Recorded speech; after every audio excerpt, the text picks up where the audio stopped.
We hung out with the Outdoor Co-ed Topless Pulp Fiction Appreciation Society in New York to learn more. Many New York citizens don't realize that it's actually legal for women to be topless.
On the 5th of July 1946, the bikini swimsuit was introduced for the first time, 4 days after an atomic test at the Bikini Atoll. A minimalist two-piece swimsuit was introduced by French fashion designer Jacques Heim in May 1946.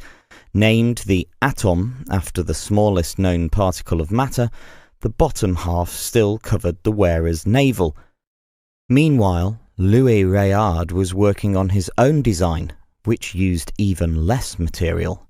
Réard hired exotic dancer Micheline Bernardini from the Casino de Paris to model his creation, since he couldn't persuade any of the usual models to wear it.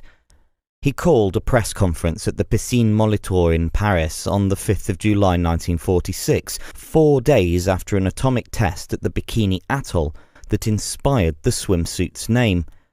Rear hope that his invention will be as explosive as the bomb tested. At the press conference, he stated that, like the atom bomb, the bikini is small and devastating. Despite receiving enormous media interest, the public reaction to the bikini was initially one of shock. Even in the late 1950s, some magazines were still writing disapprovingly of the fashion, with Modern Girl magazine declaring, "It is inconceivable that any girl with tact and decency would ever wear such a thing." Most women at that time felt the bikini was too scandalous to wear, and it contradicted their conservative lifestyle. Yet, while there was a conservative reaction from some quarters, photographs of celebrities wearing bikinis soon brought mainstream acceptance that has turned the two-piece swimsuit into an $800 million business. French actress Brigitte Bardot was popularizing the bikini. The bikini started getting sold in the United States a year after it was released in France. By 1967, several iconic female actresses had begun wearing and therefore promoting the bikini, such as Marilyn Monroe, Raquel Welch, and Jane Mansfield. Later, Hollywood presented the Bond woman, making a huge impact in the society.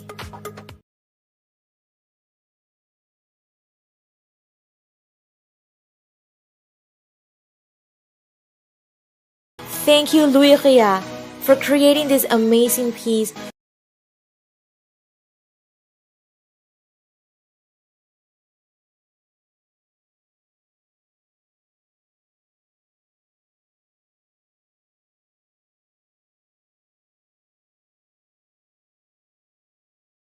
The next one is definitely my I'm with family or I'm with my boyfriend's family bathing suit. This is a one-piece black bathing suit, go-to bathing suit that's full coverage, comfortable, and I don't have to think about it like things being weird if I'm with a big group of people or just, you guys know what I mean. So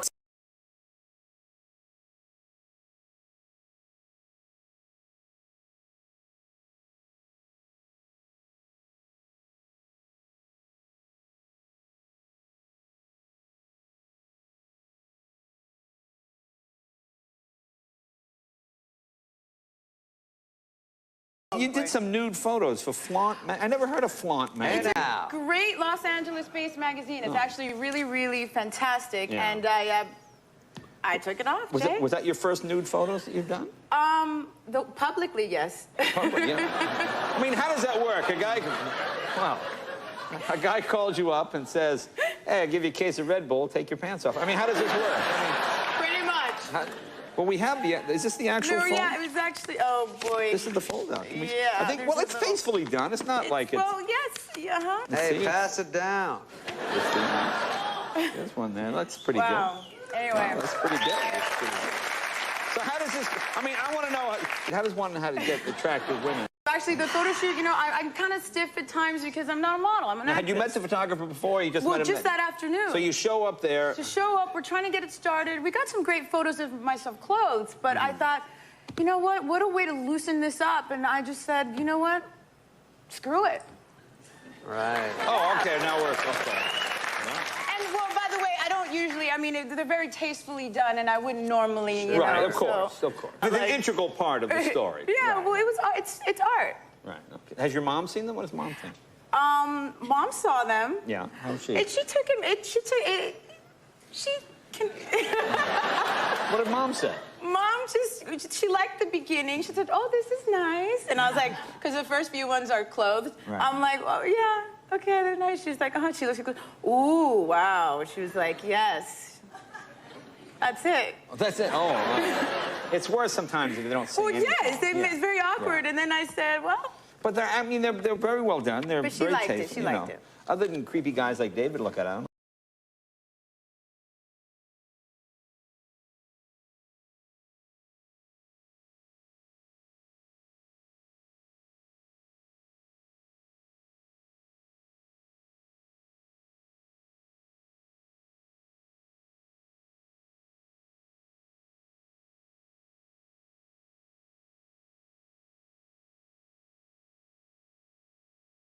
All right, I have to ask you about those pictures. Which ones? Those, the sexy ones with the... FHM, bring it! Oh my God, we're going to use those. Yeah. First of all, when FHM called, I thought it was food and home. I didn't even know what FHM was. And I got the request from the PR person. I was like, oh my, that's... The PR person at Food Network called me and said, we actually had an unusual request for you for press from FHM magazine. And I thought about it, I think I was 35 at the time, 34, 35. And I thought about it for a while, and I said, you know what? This magazine has as young as 17, 18-year-olds in hottie bikinis, and these are all actresses, models, pinup girls. I don't belong to any even remote club of theirs. And I thought, if I'm gutsy enough to do this, this is a good thing for everybody. If I'm gutsy enough to do this, this is a good thing for everybody. This is the every woman, here she is. And I thought, you know what? What the heck? I asked my husband what he thought of it, and he said, oh, kind of cool. And I did it, and it was the most scared I've ever been, and I wouldn't change a thing. I'd do it again tomorrow. Now, I heard your mother told you not to do it. My mother was furious, remains furious. You don't have to do that kind of trash to do what you do. You don't need to sell yourself that way, blah, blah, blah. And first of all, I don't think it's trash at all. I think that those are very lovely young women in there, and if you got it, go for it. I think it's crazy, you know, that you see somebody like me mixed up in there, but I was excited that I was included among all of these unattainables. Somebody who's very attainable was mixed in. And I liked that. I was proud of it. So, I would do it again, even though my mom would really be mad at me. I know she still loves me. So no regrets? You sound like not for a minute. There's no point in it. You can never time machine yourself back, and if you did, wouldn't you want to, like, you know, do something that would benefit science or society? Who would care about going back and fixing your own stuff? لا حكيمة.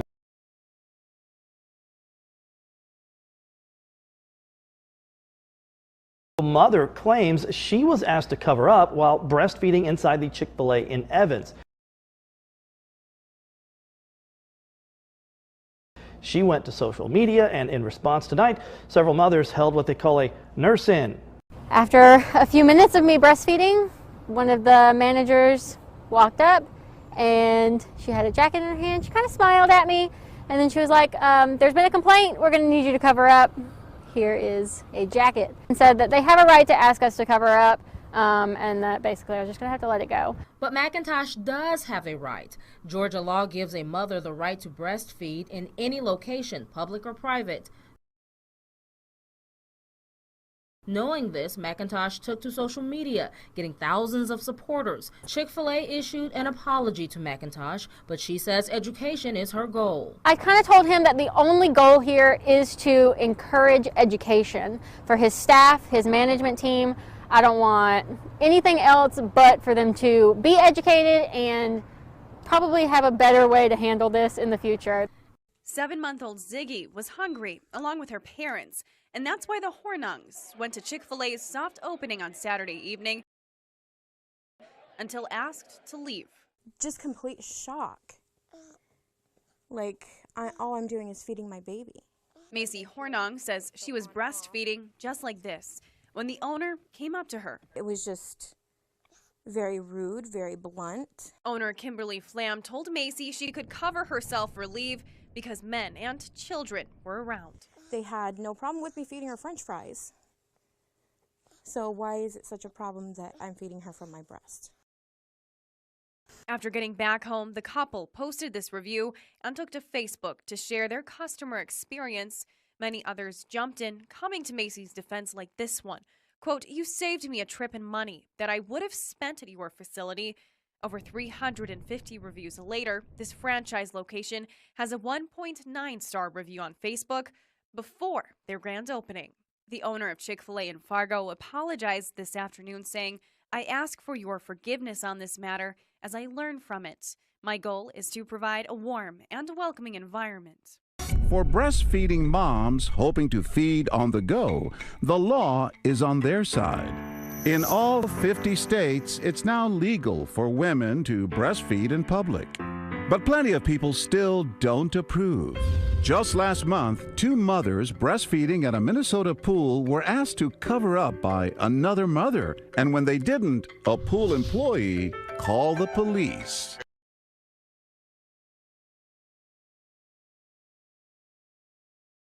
Apparently there's a mother breastfeeding in the shallow end and not being very discreet about it. No mother has to feel the way that I was made to feel, humiliated and shamed for doing something so natural. The situation ignited a social media firestorm and a nurse-in. Dozens of moms gathering at the pool to feed their little ones to prove a point. The city has since apologized to the 2 moms.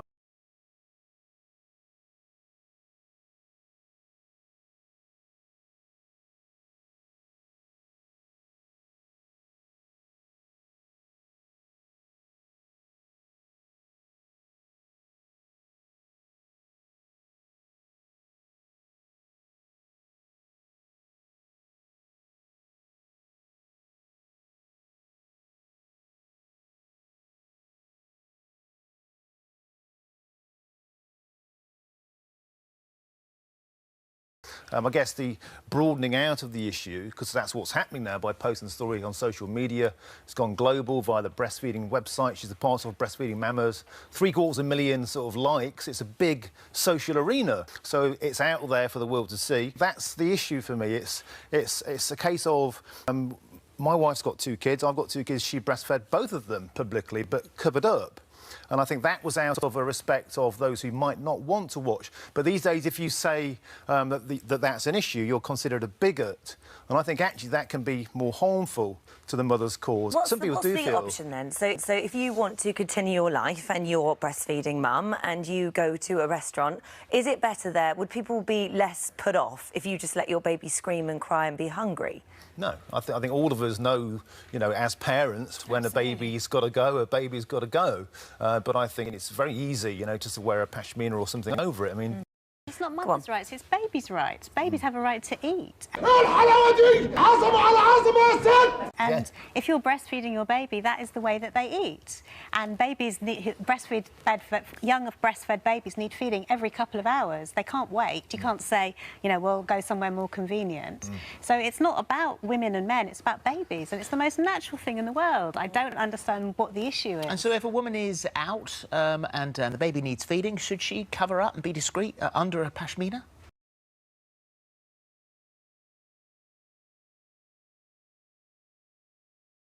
Well, I don't think she should take her top off, whip her bra off and sit there completely, you know, naked from the waist up. Yeah, I mean, use a little bit of courtesy and discretion for other people and you know, courtesy, but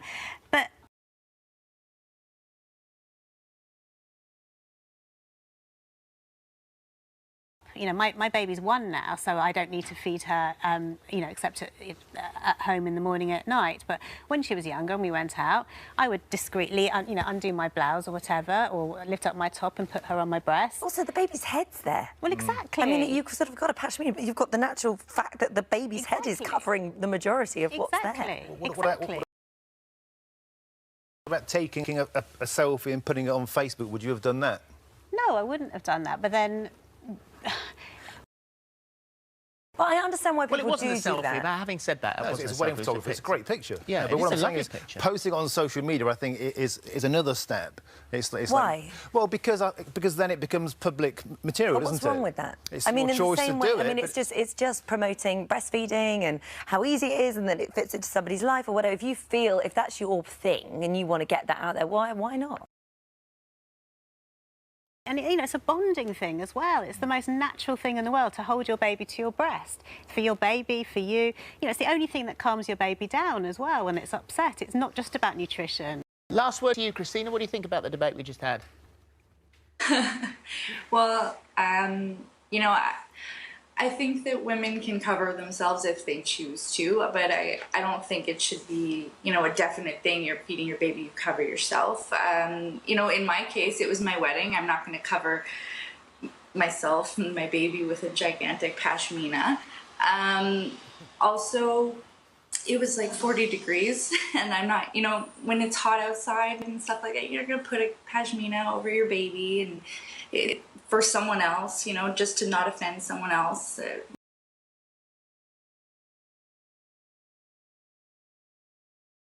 You do what you have to do for your baby.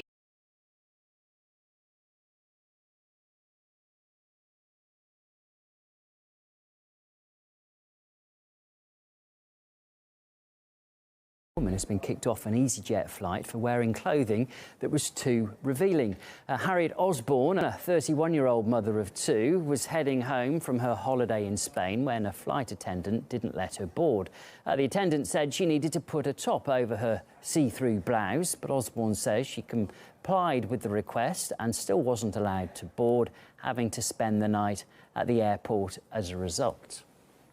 I think the situation's pretty hypocritical. I looked up this airline's policy on breastfeeding, and they seem to be very open-minded, and I don't think it was right for the airline to kick her off just for having a revealing top on. I definitely think it is sexist. You know, you can't say that a woman can breastfeed on an airplane and that's not offensive, but yet her bearing some cleavage and a revealing shirt is offensive. You kind of can't have it both ways.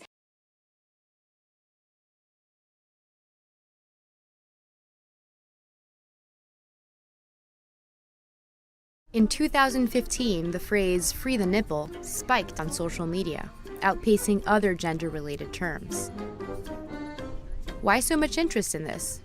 We hung out with the Outdoor Co-ed Topless Pulp Fiction Appreciation Society in New York to learn more. Many New York citizens don't realize that it's actually legal for women to be topless. It's been legal since the year 1992. That year, Ramona Santorelli argued that New York nudity laws were unconstitutional since they single out female nipples. Several justices agreed and effectively legalized female toplessness in New York. That at one point in history, it was also illegal for men to be topless as well. Only in the year 1937 did it become legal for men to be topless in New York. The law should not be applied different based on your gender. The law should just be the law. Still, some officers may not be aware of the law, and this has led to wrongful arrests. Oh my goodness, that is... They called 911. We are a threat. Oh, wow. The public decency laws in most other states are still murky and open to interpretation. This is not an emergency. They really called 911. That was hilarious. I'm sorry, I've never had the cops called on me in my life. I don't know, I wasn't terribly threatened by it since I know my rights. In Times Square, a group of topless women created a media frenzy in 2015 when they decided to exercise their right as a way to earn tips. Hi guys, photo, picture. Well, I'm out here expressing my rights as a woman. Mayor Bill de Blasio has expressed concern about the issue. I don't like the situation in Times Square, and we're going to address it in a very aggressive manner. He set up a task force to look for a way to regulate the activity, but no action has come of it yet. We're not bad people. We're just naked girls in paint.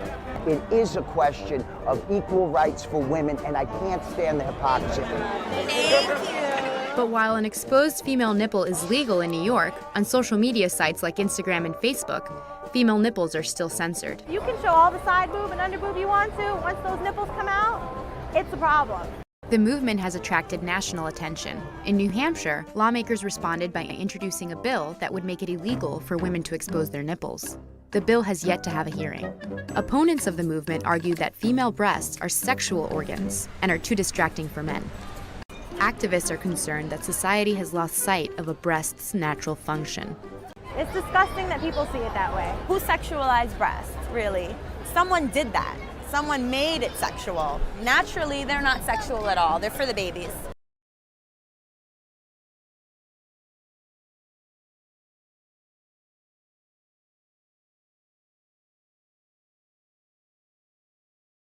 I think this is the only feminist event I've been to where there's more dudes than girls.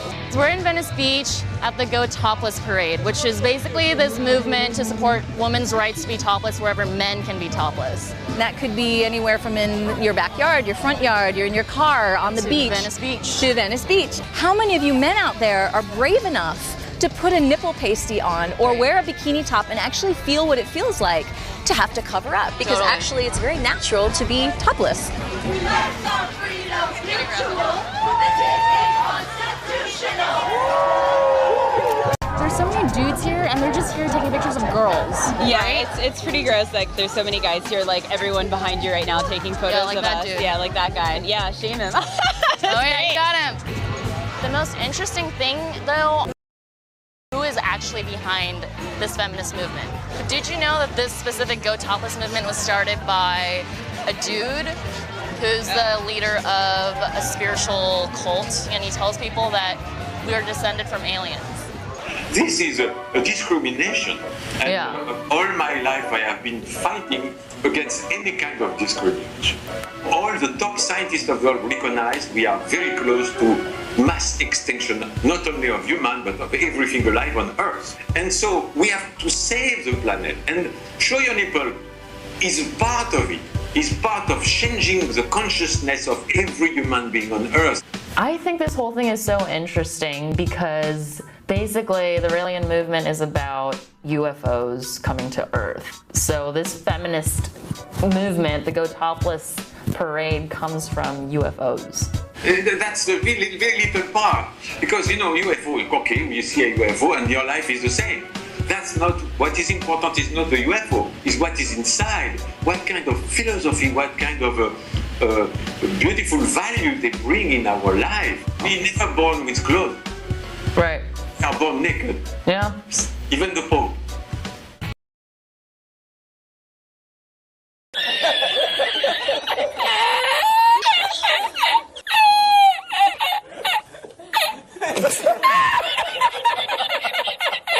This movement was started by a dude because he got the message from extraterrestrials. Does that make a difference to you? No, because I think like overall the message is that like not only is it national, but it's also international, that like the gender inequality of like what men can show their nipples or breasts and like women can. أنا عايز جملة مفيدة. More dudes should be feminists. Like it shouldn't just be a female movement about feminists. And feminism is about being treated, you know, as an equal.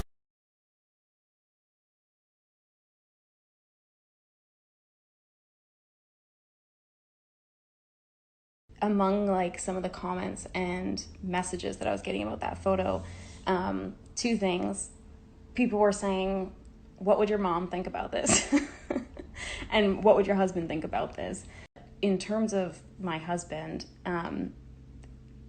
I don't need my husband's permission to post anything on social media. I have autonomy over my own body. I can post whatever I want. I'm a grown woman. In both the case of my mom and my husband feeling any type of way about it.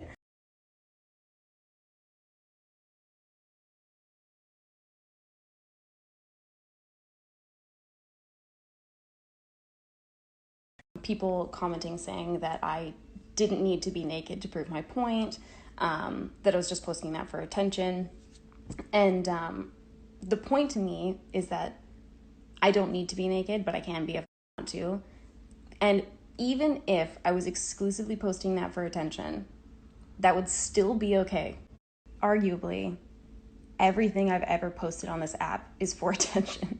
So why is it that when I post a photo of my face with makeup on and stuff like that, you're not commenting the exact same thing? But when I post a photo of my body, you immediately sexualize me, think that I'm doing it for male attention. And to the people that are arguing that I'm sexualizing myself, again, non-issue. I'm allowed to sexualize myself if I wish. But that photo to me isn't sexual in nature. It may be to you, but for me it's not. I don't want to see photos of people that are unedited being seen as a stance. I want people to look at those photos and be like, nice photo. And I think that the more that we post content like that, the more that we have that be the thing that we're seeing predominantly, the more people will start to shift their opinion and their thought process around seeing normal bodies. And it will start to normalize that rather than edited bodies being the norm. Do you actually inherently disagree with women taking pictures, looking however they want to look? Or is that just your natural bias because we've grown up in a society that have told women how to look, that have told women how to present to the world? that have told women, if you're naked on Instagram, then you don't have any class and you don't respect your husband and you don't respect your body. How did that become the status quo?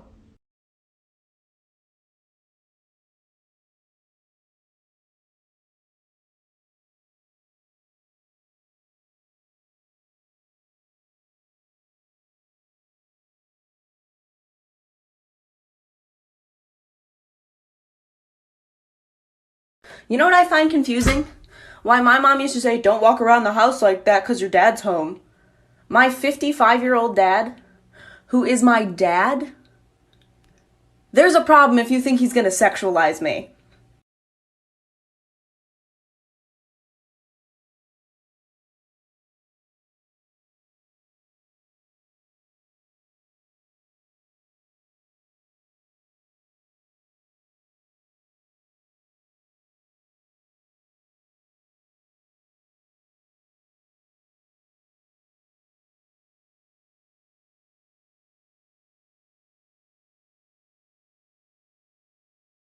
Everyone, this is Talina. Welcome, Talina, back to the show. If Talina looks familiar to you, it's because she has appeared on our show 9 times. Her journey began in 2006 when she came to the show to reveal a truly unbelievable secret to her sister Tabitha. So before we find out why she's back today, take a look at Talina's past appearances on the show. Talina's journey started when she revealed a shocking secret to her sister Tabitha. I sleep with Brian Benjamin. I'm supposed to Malachi is your husband. Was Brian the father of his wife's sister's son? Brian, you are not the father. Yes. Talina came back to the show 3 more times to find Malachi's dad. First, we tested Brian's nephew, Nathan. You are not the father. Then we tested her brother-in-law's brother. Is not. Then we tested her fiancé, Tommy. You are not. On Talina's 8th appearance, she brought a man named Tommy to see if he was the father of her other son, Lucas. In the case of 6-month-old Lucas, Tommy, you are not.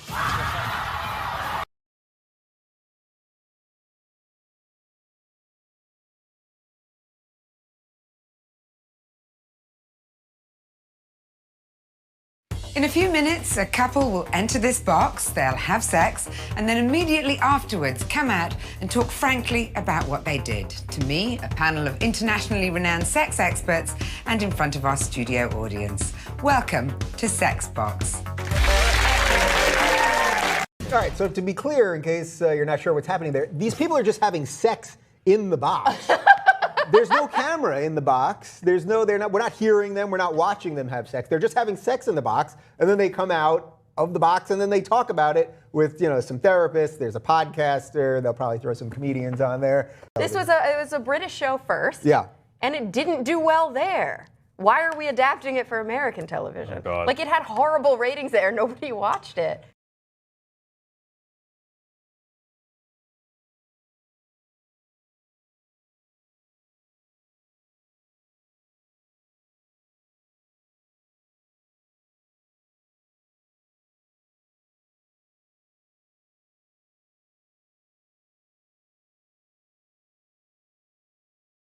Where do you draw the line between a sexual invitation and harassment?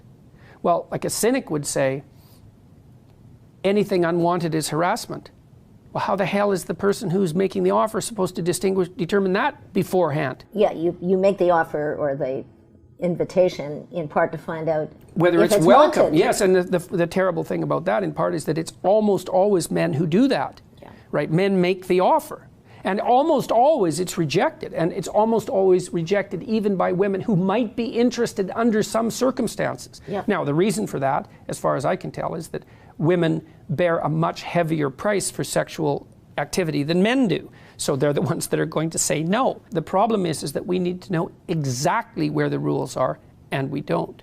In this climate, though, where we're not sure of the rules, we're not sure where the lines are, when does a glance become a sexual offense. Until we figure all this stuff out, assuming we will at some point, can ordinary men and ordinary women continue to work together? A lot of it's emergent self-protection. You know, men say, don't ever have a meeting with a woman when the door's closed. Yeah. In fact, I've been told that at the university. Yeah. Never have a meeting with a student with the door closed. It's like, I ignore that. But that's common practice. I don't know the answer to whether or not men and women can work together en masse, because it's not under the current conditions. We don't have the rules right. There's been an adolescent insistence since the early 60s that sexual behavior can be rule-free. Now, a lot of that was generated as a consequence of the birth control pill, right? Because it was like, that's a biological revolution. All right, all of a sudden women can control their reproductive function in principle. The next thing that's wide open is, well, maybe there are no rules for sex then. There's an impulsive part of human beings, it's associated with the sexual drive, obviously, that would love it if there were no rules governing sexual behavior, because then it would be all orgies all the time with no consequences. And so, but the problem is that all of that's untrue, because you can't divorce sexuality from emotion. You also can't divorce it from responsibility. You can't divorce it from family. You can't divorce it from respect. You can't divorce it from children. Like, it's so central. And so there are rules. The question is, what are the rules? And the answer is, no one knows. So there's going to be mistakes everywhere, all the time.